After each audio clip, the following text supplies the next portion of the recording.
অনেক দিন থেকে আমার একটি পাহাড় কেনার শখ, কিন্তু পাহাড়কে বিক্রি করে আমি জানি না। যদি তার দেখা পেতাম, দামের জন্য আটকাতো না। আমার নিজস্ব একটা নদী আছে, সেটা দিয়ে দিতাম পাহাড়টার বদলে। কে না জানে পাহাড়ের চাইতে নদীর দামই বেশি।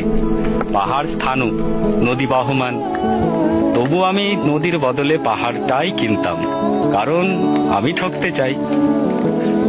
নদীটাও অবশ্য কিনেছিলাম একটা দ্বীপের বিনিময়ে। ছেলেবেলায় আমার বেশ ছোট্টখাটো ছিমছাম একটা দ্বীপ ছিল, সেখানে অসংখ্য প্রজাপতি। শৈশবে দ্বীপটি ছিল আমার বড় প্রিয়। আমার যৌবনে দ্বীপটি আমার কাছে মাপে ছোট লাগলো। প্রবাহমান ছিপছিপে তন্নি নদীটি বেশ পছন্দ হলো আমার। বন্ধুরা বলল, ওইটুকু একটা দ্বীপের বিনিময়ে এত বড় একটা নদী পেয়েছিস, খুব জিতেছিস তো মাইরি। তখন জয়ের আনন্দে আমি বিহ্বল হতাম।